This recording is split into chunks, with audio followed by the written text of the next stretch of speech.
پاکستانی وفد کے سربراہ سینیٹر مشتاق احمد خان صاحب اور گلوبل سمود فلوٹیلا کے رضاکاروں کو اسرائیل نے اللیگلی انٹرنیشنل واٹرز میں محاصرے میں لیا اور ان کو ایک بڑی تعداد میں گرفتار کیا۔ یہ تمام انٹرنیشنل لاز، میری ٹائم لاز کی ایک خلاف ورزی ہے اس اینٹیٹی کی طرف سے جو کہ 2 سال سے غزہ میں ایک ایکٹیو ٹیلی وائز جینوسائیڈ کمٹ کر رہا ہے۔ اور اس کے ساتھ ساتھ ہم نے دیکھا کہ یورپ کے لوگوں نے ایک رات بھی نہیں گزرنے دی اور رات کو ہی اپنے سڑکوں میں آئے، انہوں نے ٹرین سٹیشنز بلاک کیے۔ ہم پاکستان کی عوام سے اپیل کرتے ہیں کہ اس موقع پر خدارہ اٹھیے۔ سابق سینیٹر مشتاق احمد خان صاحب آپ سے جو روزانہ اپیل کرتے رہے، خدارہ سڑکوں پر نکلیے، غزہ کے لیے آواز بنیے اور خصوصاً اسلام آباد میں 3 بجے پریس کلب میں جمع ہوئیے، اور اس کے ساتھ ساتھ ملتان، کراچی، لاہور اور فیصل آباد میں بھی پریس کلب کے باہر آپ لوگ پورا پاکستان نکلے،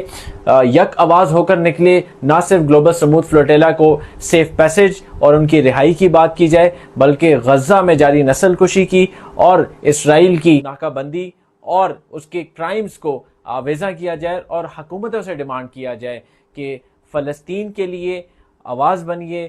نہ کہ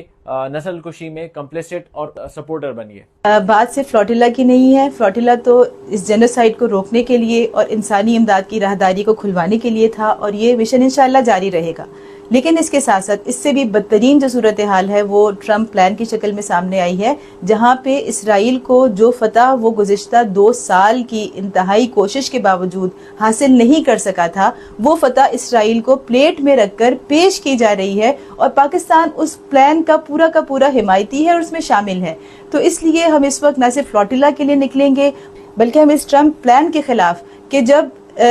4 سے 6 لاکھ افراد یا شہید ہو چکے ہیں یا وہ لاپتہ ہیں، اور اتنی بڑی قربانیوں کے صلہ آپ اہل غزہ کو یہ دے رہے ہیں کہ آپ ان کی زمین کا سودا کر رہے ہیں، آپ فلسطین اور اقصیٰ کا سودا کر رہے ہیں، تو ہم اس چیز کو کسی صورت قبول نہیں کرتے۔ اور میں ایک مرتبہ پھر اپیل کروں گی کہ اب وہ وقت آ گیا، شاید ہم یہ سوچ رہے تھے کہ نہیں، پاکستان اس حد تک نہیں جائے گا کہ وہ ابراہیم اکارڈز کو تسلیم نہیں کرے گا، وہ اسرائیل کو تسلیم نہیں کرے گا، لیکن اب ٹرمپ پلان کی اس کھلی حمایت اور امریکہ کے دورے اور امریکہ کے ساتھ تعلقات اور دوستیوں کے ایک نئی بلندیوں پر پہنچنا، یہ سب کچھ اب آشکارا ہو چکا ہے، واضح ہو چکا ہے کہ ہم کس طرف جا رہے ہیں، پاکستان کی اسٹیٹ پالیسی کیا ہے۔ اور اب وہ وقت آ چکا ہے کہ اگر ہم نے اقصیٰ کو اور فلسطین کو بچانا ہے تو جو لوگ ابھی تک نہیں نکلے، جو لوگ ابھی تک موبلائز نہیں ہوئے، اب انہیں بھی نکلنا ہوگا۔ ہمیں متحد ہو کر، منظم ہو کر اور ہر طرح کے اختلافات کو، ہر طرح کی تفریقات کو مٹا کر ہمیں پاکستانی کے طور پر